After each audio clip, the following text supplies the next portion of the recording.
ایک بندے نے ریکارڈ بنایا، کوئی 16 میٹر اس نے لمبا کیک بنایا ہے یا کوئی سینڈوچ بنایا ہے اتنا بڑا. بھائی کیا کرو گے اتنے لمبے سینڈوچ کا؟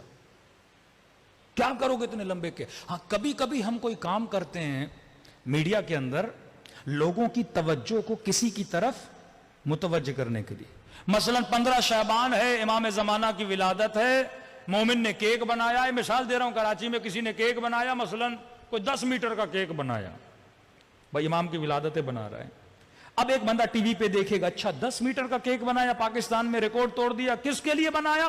15 شعبان. اب اس کے ذہن میں سوال پیدا ہوگا، 15 شعبان کیا ہے؟ ذہن کو انتقال دینے کے لیے اگر تم کوئی کام کر رہے ہو وہ عاقلانہ ہے. واقعاً 15 شعبان کیا ہے؟ پھر وہ جستجو کرے گا، اچھا امام کون ہے؟ امام زمانہ حضرت مہدی. کون ہے حضرت مہدی؟ آئے گا. کئی لوگ شیعوں پہ اعتراض کرتے ہیں کہ آپ کی حرکتیں عاقلانہ نہیں ہیں. ان حرکتوں کا اکثر پہلو یہ ہوتا ہے کہ جب تو سوچتا ہے تجھے تعجب ہوتا ہے، پھر تمہارا ذہن حسین کی طرف جاتا ہے، متوجہ ہوتا ہے. بند ماتم کر رہا ہے، مار رہا ہے خود کو. بھائی کیوں مار رہے ہو؟ پریشان ہو جاتے ہیں، کیا ہوا ہے ان کو، مار کیوں رہے ہیں؟ پھر کہتے ہیں حسین حسین بول رہے ہیں. کون حسین؟ کیا ہوا تھا حسین کے ساتھ؟ یہ ہمیں پاگل بول رہے تھے اور ہم ان کے بچوں کو حسین حسین سنا کے حسینی بناتے گئے. ہاں یہی کڑیاں تھی. میں بعض مجلسوں میں کہتا ہوں آگ کا ماتم کرتے تھے مومنین، یا جیسے زنجیر کا ماتم.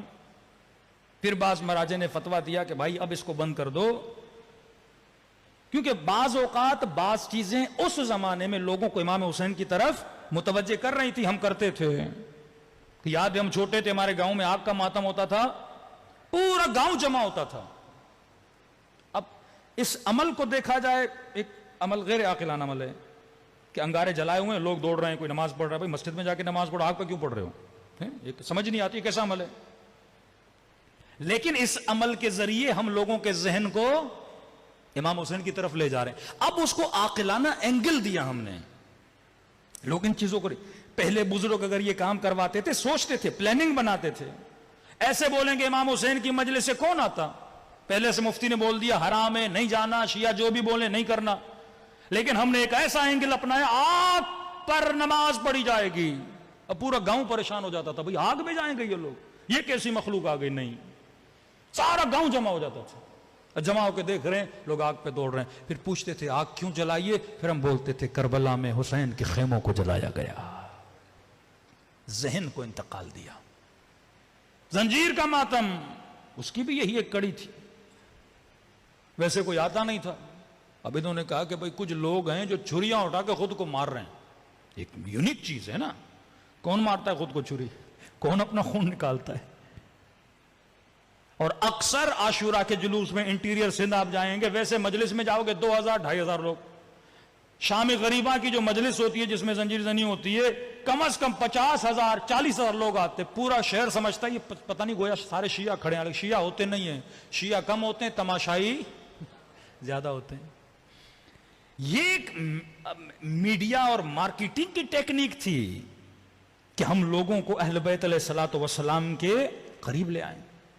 خود امام رضا جب محرم کا چاند نظر آتا تھا بازار میں آتے تھے، امامہ اتارتے تھے، خاک سر پہ ڈالتے تھے، گریبان کو چاک کرتے تھے. سارے لوگ پریشان ہو جاتے تھے، مولا بیٹا مر گیا، کیا ہوا گھر پہ؟ کوئی کسی کا انتقال ہو گیا؟ توجہ جلب کرتے تھے. پھر کہتے تھے کربلا میں میرے جد کو مارا گیا. کہتے تھے فرزند رسول ایسے رو رہے ہو جیسے آج کوئی مرا ہو، سالوں گزر گئے، ایسے کیوں رو رہے ہو؟ کہ جان بوجھ کے، کیونکہ اگر ہم غدیر کو مناتے اس طرح تو تم غدیر نہ بھولتے. اب ہم کربلا تم چاہو بھی تو ہم تجھے حسین بھولنے نہیں دیں گے.